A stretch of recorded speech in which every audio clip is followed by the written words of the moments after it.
Well, hello and welcome to another edition of Health Solutions with Shawn and Janet Needham, where Team Needham discusses everything healthcare. I'm your host, Shawn Needham, along with my wonderful wife, Janet, and we are streaming live from the Moses Lake Professional Pharmacy Studio today, as we do every Monday, 12:30 to 1:30 Pacific Standard Time. So you don't want to miss us on the Moses Lake Professional Pharmacy YouTube site, my personal Facebook page, and the Moses Lake Professional Pharmacy Facebook page. And we are now streaming live on LinkedIn and Twitter.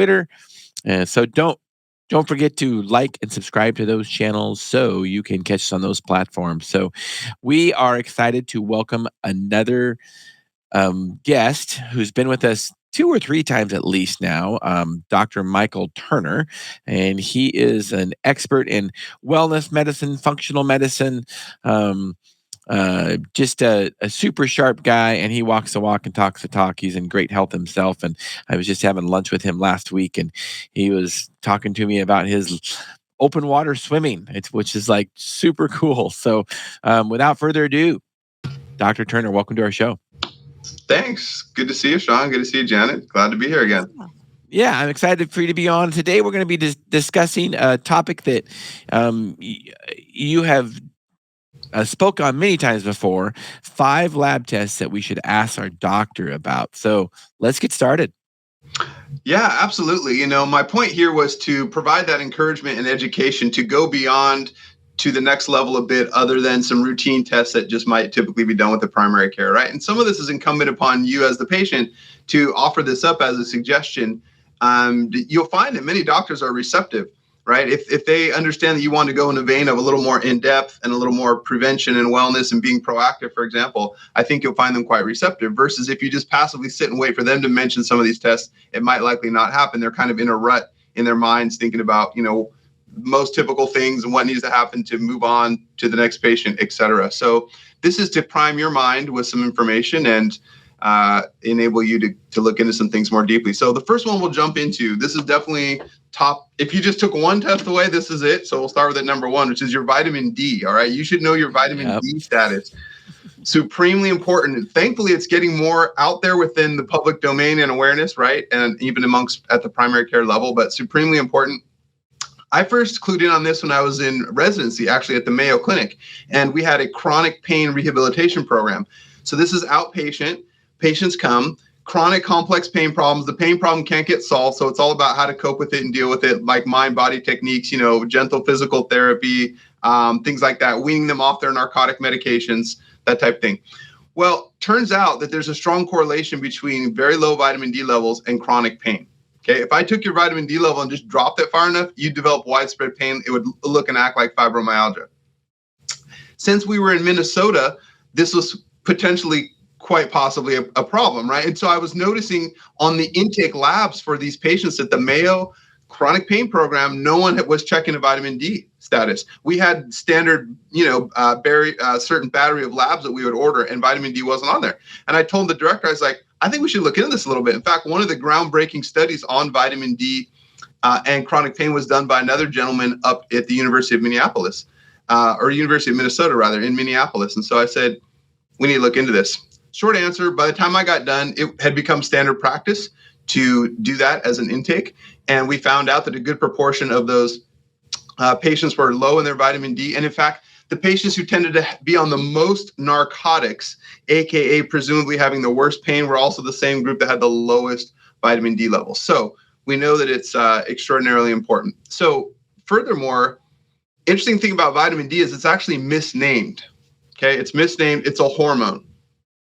Is a hormone in your body. It's no different than thyroid hormone, adrenaline, cortisol. It is a hormone. When it first got discovered, we were thinking it was a vitamin, but basically medical science and knowledge progressed past that, and it's a hormone. But what's unique about it is it's a hormone that requires sunlight to be activated biologically. So your body produces the pro-hormone or the precursor hormone and requires sunlight to activate it. So it's kind of interesting. So in that sense, human beings are kind of like, that chameleon or that gecko, you keep it in a little terrarium, but you got to get its little UVB light too, right? Or else it's not going to be healthy. We're the same way. We're actually supposed to have some sunlight hit our skin on a daily basis, or we're not going to be healthy as far as vitamin D goes. So And the challenge, I'll stop in a second, we could talk about it, but I'll just end by saying this, very important, but the challenge is, it's typically hard to keep the vitamin D levels up, right? So number one, people are indoors most of the time. Number two, if they are outdoors, they're covered up or they're wearing sunscreen,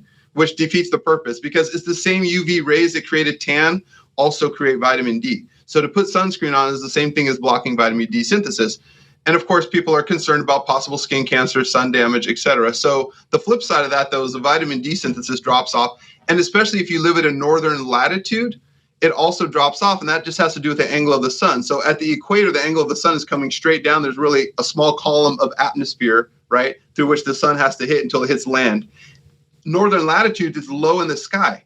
So if you just think about like the volume of atmosphere, in like a rectangle to reach out to the rays of the sun, by the time it comes down at an oblique angle and hits you on land, there's a whole bunch more atmosphere basically between you and the sun, which is why it's not as hot and the sun's not as heavy during the day. Well, it also means less UV rays are getting through, and there's less opportunity to even synthesize vitamin D. So even if you went out at northern latitudes like Washington State, during the middle of the day in a tank top or whatever, we're trying to get some vitamin D, it's a lot harder, probably by a couple orders of magnitude than, if you were in Mexico at the same time. So that's a brief overview. I don't know if you want to comment on that. We could talk also about specific things vitamin D does in the body, but that's kind of the problem there in a nutshell. Janet, what questions you have, Dr. Turner?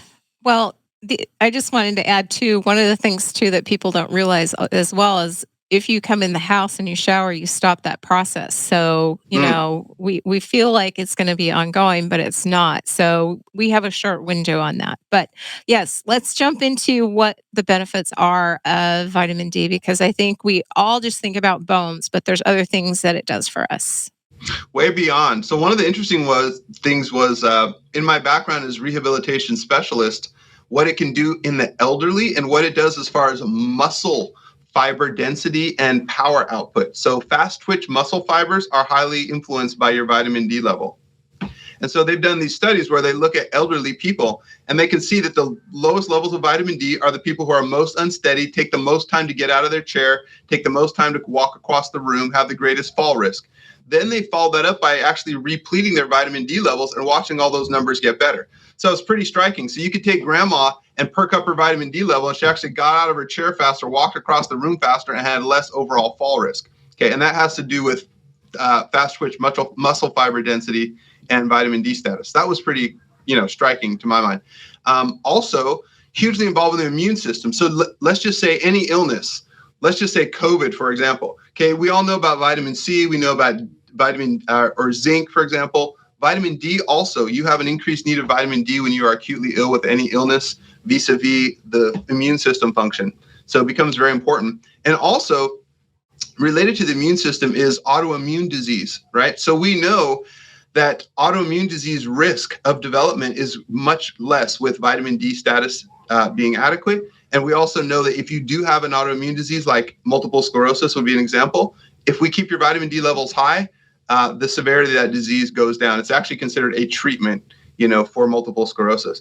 Also cancer, vitamin D has strong anti-cancer properties. If you want to just do a little internet search about vitamin D and cancer, you'll see that it inhibits cancer in a number of different ways. And so integrative cancer docs will want their vitamin D levels of their patients very much higher than even your typical primary care might. And what about dosing?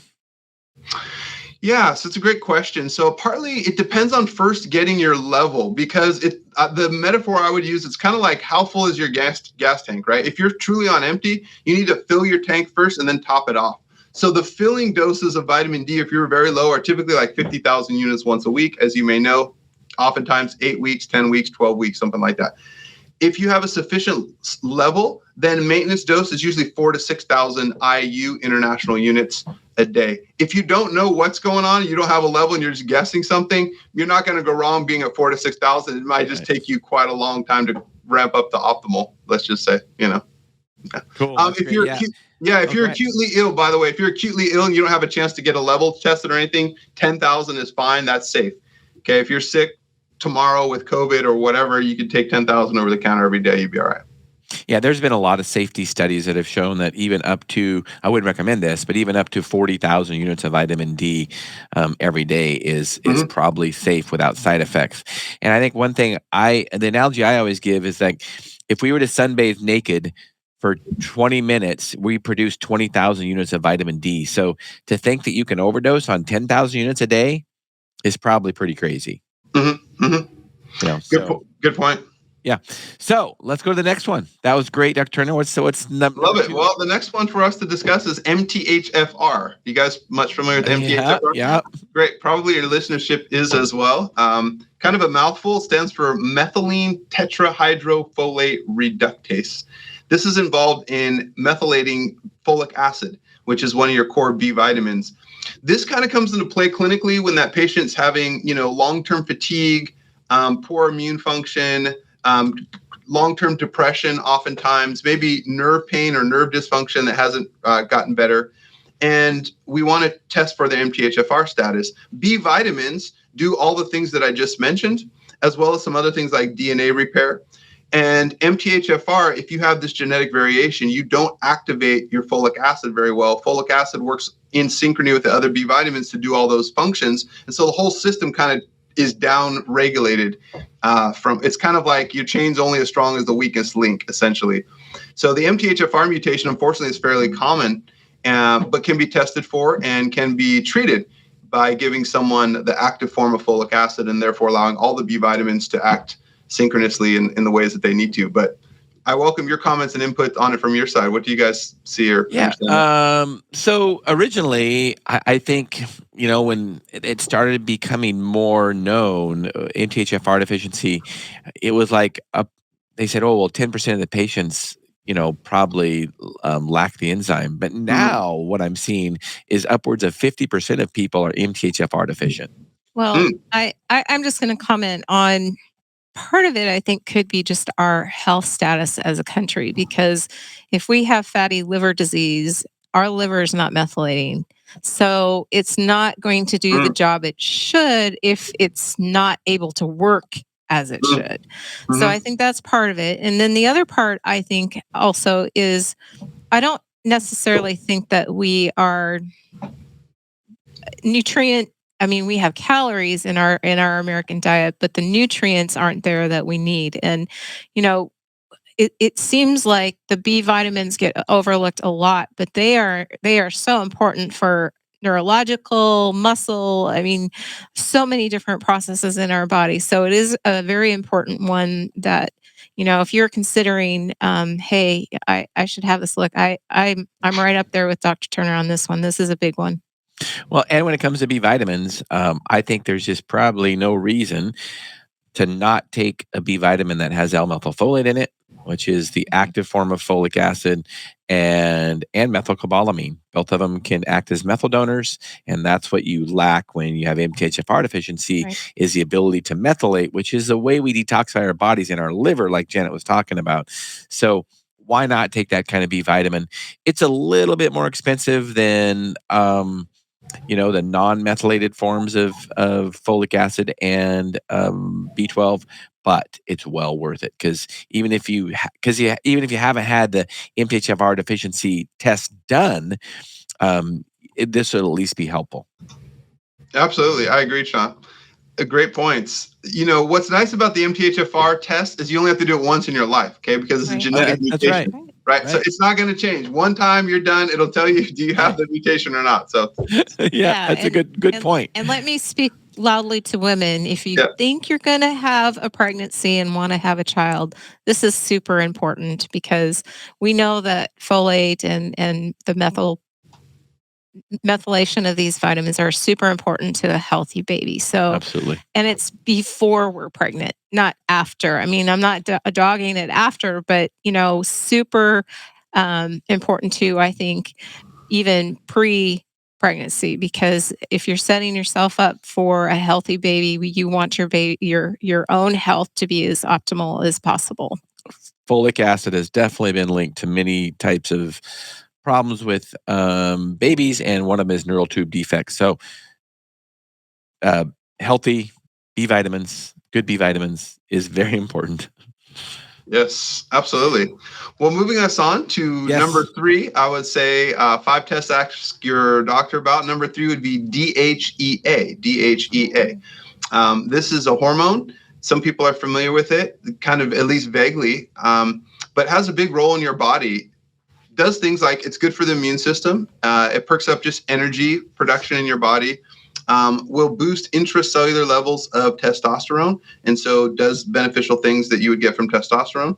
But also very good for the brain. This is something that, as I was getting more into it over the last couple of years, I did some research. There's actually a lot of information about there that DHEA can be considered a neurotransmitter in some senses. It's pretty interesting. So if you read about its effects on the brain, it does things like increase the release of dopamine, and it modulates the neurons so that the affinity for dopamine is raised.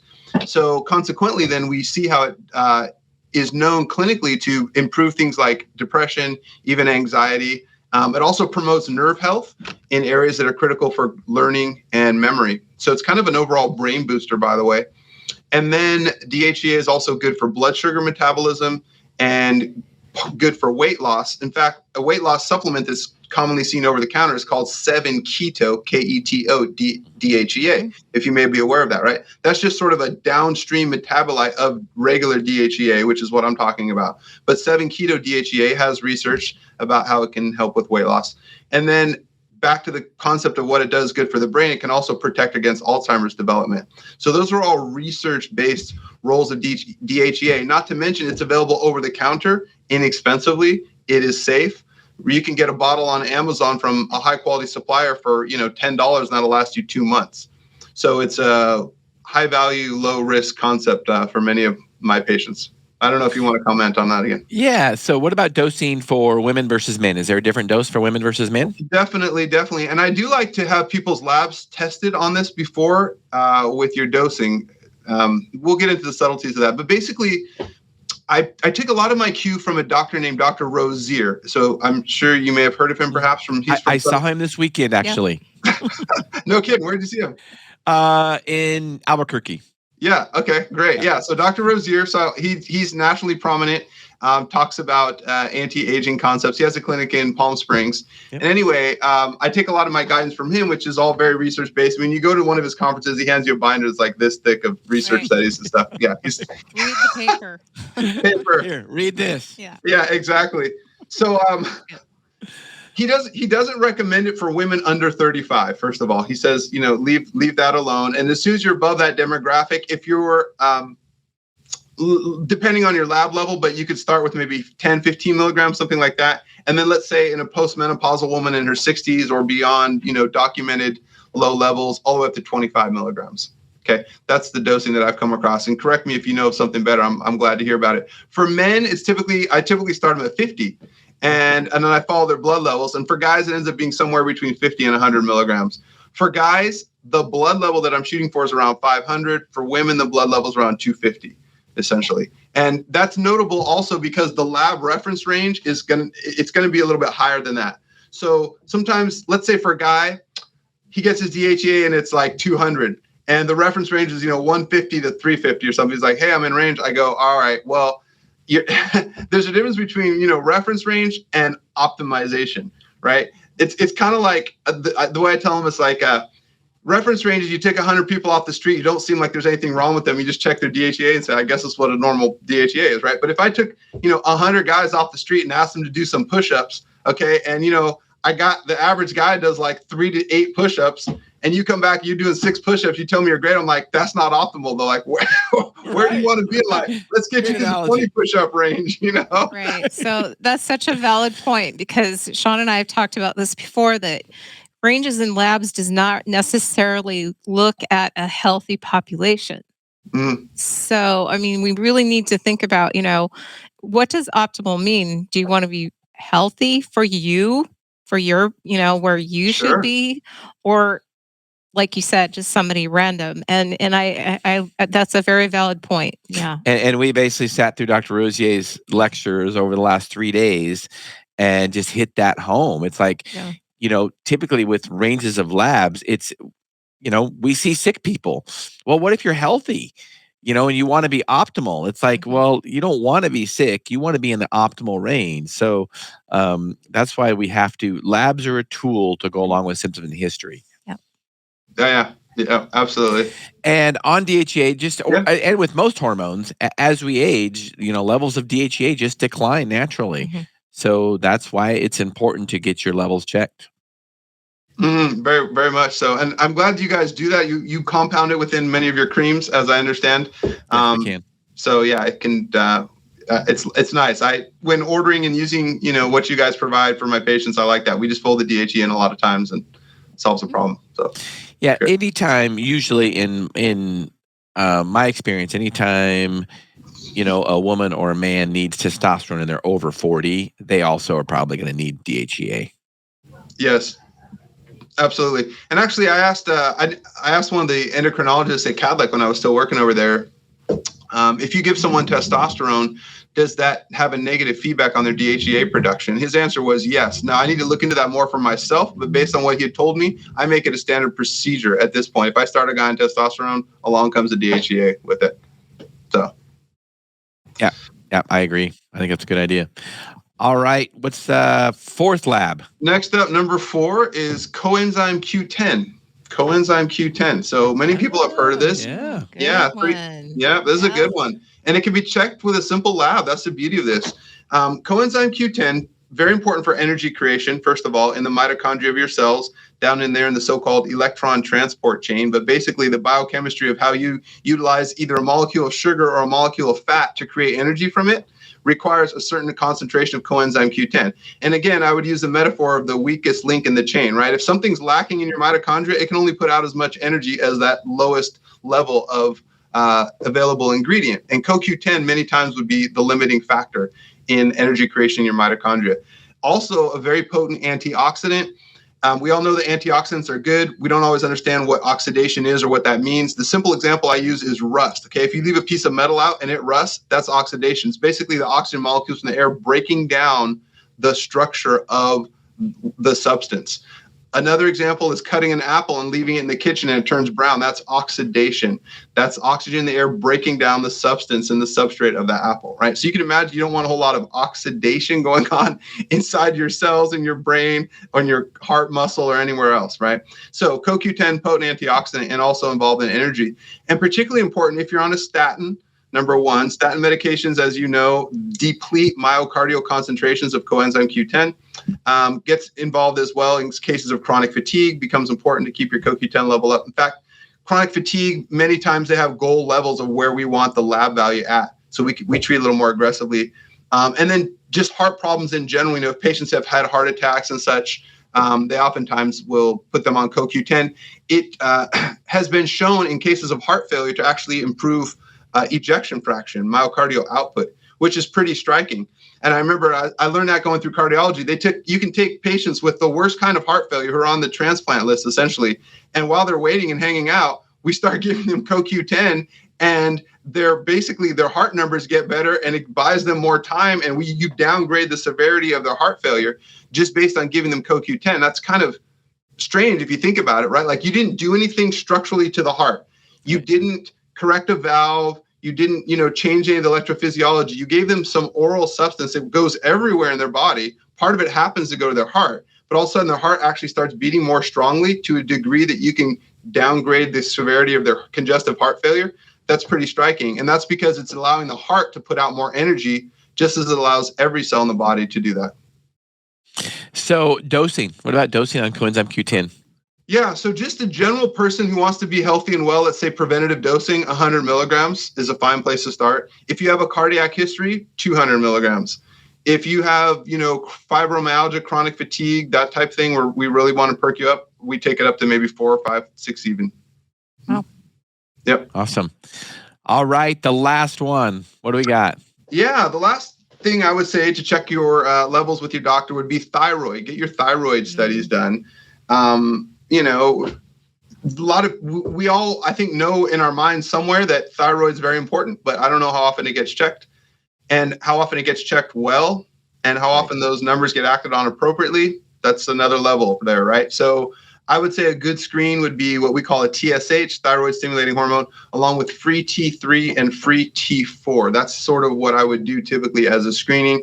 Those aren't complicated tests, and nor should they be very expensive. So that's a reasonable place to start with the primary care. It's important to know your thyroid status, especially if you're having some concerning symptoms like fatigue, weight loss, or rather weight gain, hair loss, constipation, things like that. But you guys want to talk more about that? You guys are big time experts on thyroid, I know. Well, first of all, since I speak a lot to women, they check your thyroid when you're pregnant. So that's super important if you think about it. I mean, if you're pregnant and they're watching your thyroid, that's important, right?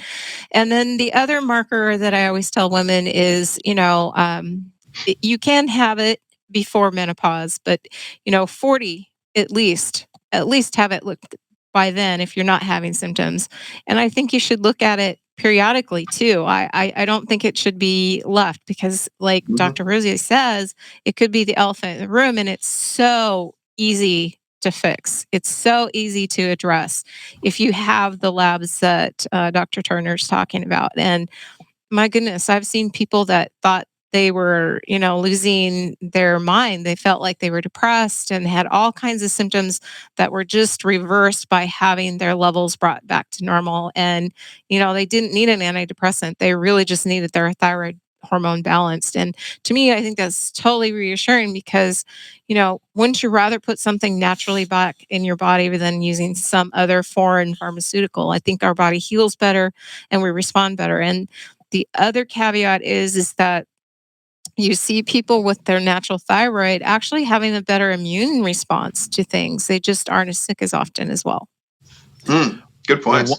One thing over the last 3 days and other lectures from Dr. Neil Rosier is how thyroid is responsible for getting rid of visceral fat. Oh, good one. Yeah. And when we get rid of visceral fat, we decrease insulin resistance. And you could make a very good argument that one of the worst epidemics going on in America right now is type 2 diabetes and insulin resistance. Even if they have not been diagnosed with type 2 diabetes yet, there's a lot of metabolically unhealthy people, and you can see that by just looking at them usually.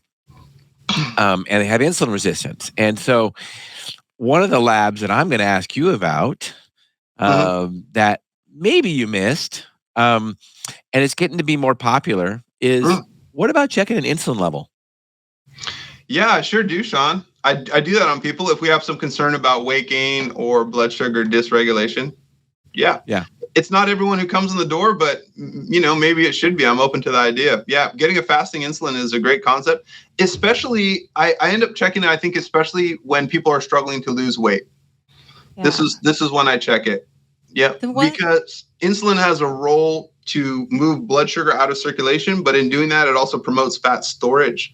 So if your insulin levels are high, that's the same thing as constant signaling to your cells to store fat. You cannot lose weight in that context. Right. It doesn't matter what you do. The insulin has to come down. It's a necessary precursor for anyone to lose weight. Therefore, reducing insulin resistance is a huge idea, as you were all talking about. Yeah. Right. So huge point to bring home is we don't want our cortisol always high and we don't want our insulin always high because those things set us up. And one of the points we took home from the conference that Shawn and I went to is that chronic diseases such as our cardiovascular disease and our diabetes are actually something that's happening to us very early in our life before it's usually addressed. Yes. So, early detection of problems, I think, and as healthy as we can be in our 30s was the bring home that we got, because a lot of times people present to their primary doctor or primary practitioner once this disease is set in, and really from Shawn and I's perspective and probably your perspective, I would rather these people not even show up with something like that. Let's prevent it from happening at all. So great advice about your labs today. I love hearing about that. That's great. Sure. I got a bonus one, maybe two bonus ones actually. Yeah, go, please. If you got time. Sure. Okay, cool. Just to go back to your point about cardiovascular disease and how early it starts, right? So I was reading a review article by Dr. Esselstyn, who you may have heard about, Conrad Esselstyn. And he's been out at Cleveland Clinic. He's written books. He's been on several documentaries, on Netflix about healthy eating and this and that diet. Anyway, he wrote a review article. It was really good. And it was striking. He talks about, basically asks the question, how early does atherosclerosis get started, okay, in the West? It's a process. And when does this process start? And the answer was your early 20s. Okay, your early 20s. And we know this because they've done cadaver studies on like guys who died in battle. Like this was known back, I think, in like Korean War, even Vietnam War. They were doing this and like, oh, by the way, let's check for atherosclerosis. And they were seeing it. And these guys were in their early 20s. Okay. So yeah, it rolls back earlier than anyone really wants to think. And then you think now about how much obesity is going on, kids drinking sodas, big gulps, all this stuff, all that insulin resistance. There's no doubt that atherosclerosis is getting going early. Mm-hmm. Absolutely. Yeah. So what lab tests are you recommending for that? For the atherosclerosis? Yeah. Yeah. So I would say, well, there's your standard cholesterol test, which is decent, right? And you want to pay most attention to your LDL. Then there's something called NMR lipoprotein profile, which is a little more in-depth. But just as a basic screening, a fasting cholesterol level is good, as well as a CRP. I would recommend a CRP. Mm-hmm. That's one of my bonus labs I was actually about to talk about. So CRP stands for C-reactive protein. It's a measure of inflammation in your body. Okay, so it doesn't matter if you have a dental infection, prostatitis, colitis, any type of thing that's causing chronic inflammation in your body, you'll end up with an elevated CRP. Now, the downside is you don't know exactly what the cause is, but the upside is that there's inflammation in your body, and that's not good, right? Including, we know that inflammation is damaging to the lining of the blood vessels, promotes atherosclerosis, etc. So if you come back with a nice low CRP, that's reassuring from a health and wellness viewpoint, and a high CRP indicates the need for further workup and investigation. Yeah, absolutely. Steph, go ahead and stream that comment we have. You've got a big fan. Oh, all right, Roddy. Well, hello. Good to see you. I love it. Yeah, right? Yeah. I got some fans. All right. You're really popular. So one thing I'd like to add to that panel, and they usually take it along with when you're doing your cholesterol, I was looking at your lipid, your triglycerides, because if they're elevated, and even if you don't have an elevated glucose, I'm concerned if I see somebody with triglycerides that is high. So we want to address that issue really early on. High triglycerides and low HDL are probably one of the best predictors of cardiovascular events, at least from a cholesterol lipid profile. Yes, absolutely. Let me mention one more bonus. So CRP was my 6th bonus. That was my number 6. my number 7 bonus, which we'll love to talk about this, is actually testosterone levels. Testosterone levels for both men and women of a certain age. Yep, it's a bonus. It's easy to check. It's not expensive. It's not a send out lab, and very actionable, right? So obviously for guys, here's the bad news. There's an aging process going on that affects our testicles, okay? And I was reading about this, and it's like, so sometimes you know too much, right, Shawn? And it kind of like, it's like the weight of the world hits you, I go, oh my God. I found out that, one testosterone producing cell in our testicles goes offline every 4 seconds, okay? It dies. Oh my gosh, every 4 seconds? That's the pathology, Shawn. Yes, every 4 seconds, one Leydig cell is going offline. Aging process. I mean, yeah, not fair. So thankfully, you got quite an amount of these things, but that's the fact of it. And so at some point that catches up to you. So short answer is, guys, if you're over age 30, let's just say, and starting to feel anything possibly symptomatic of low testosterone, like fatigue, lack of stamina, slow loss of muscle mass, gaining a little belly, lack of sex drive, poor erectile function, depression, listlessness, get your testosterone level checked. Something can be done about it. The quality of life change can be amazing, revolutionary, game changer. Those are fair words to describe it. And as well as women of a certain age, especially I would say driven by the symptom of low sex drive, a little bit of testosterone can do wonders. Men and women both need it, just like men and women both need estrogen, obviously different ratios. But Shawn, why don't you comment a little bit on that? That would be my last bonus. Yeah, I would love to. So honestly, outside of vitamin D, I think testosterone's probably the most important lab. Now, here's one of the things about vitamin D. I'm just backing up a little bit. Mm-hmm.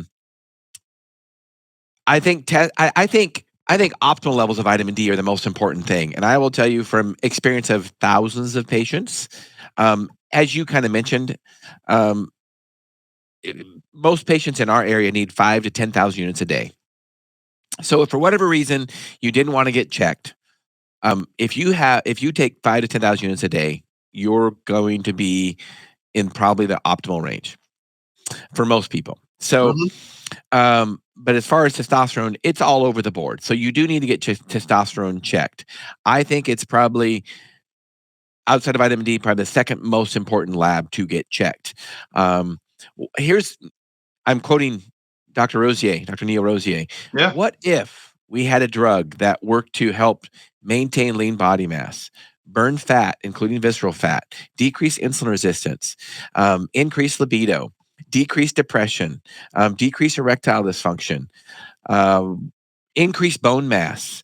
The list goes on and on. What if we had a drug like that? Well, we do. It's called testosterone. And like you say, men and women both benefit from it, just in different amounts. Very, very important, especially for any man over 35 or 40 years old. And I would say, just like you were saying, even if you don't have symptoms yet and you're in your 30s, it's a good idea to get it checked in your 30s. And here's the reason why. Let's say, and I've seen this before, let's say you're in your 30s and you have never ever supplemented with exogenous testosterone before. You get your level checked and it's 1200. I've seen this happen. And normal testosterone levels are 250 to 800 depending on the lab.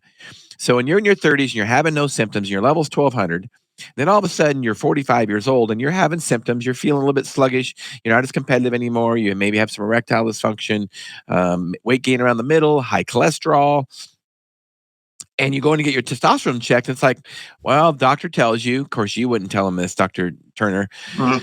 Well, your level's 450. I guess you're normal. It's like, well, wait a minute.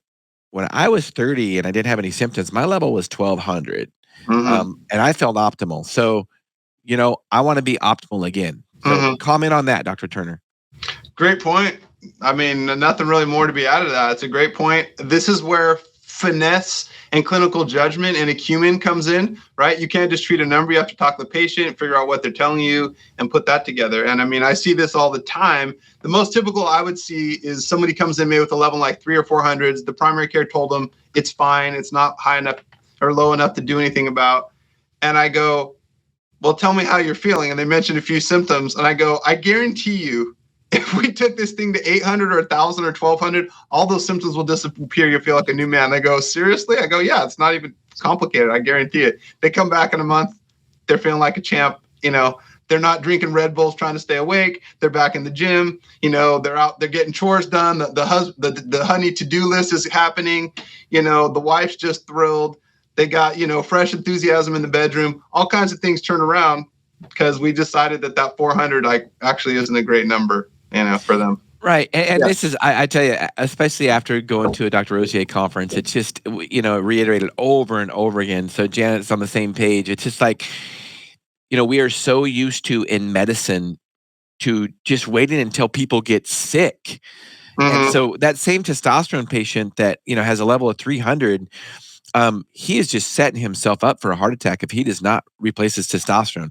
Yes. That's a whole topic for another discussion because, we know testosterone does not cause heart attacks, but we have to defend ourselves about that sometimes. But that guy is setting himself up for many different disease states, including sleep apnea, including cardiovascular disease, including dementia.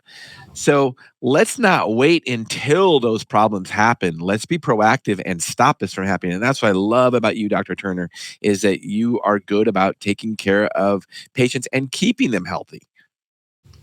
Thanks, Shawn. Yeah, that's what I love to do. My job is to get you as healthy as possible, feeling as good as you possibly can, And the great thing about it is you're a shining example of it. I mean, you are in incredible health yourself, and I respect that. I think that as healthcare professionals, we need to be good role models for our patients. It's really hard for us to preach to our patients about health and wellness if we're not healthy ourselves.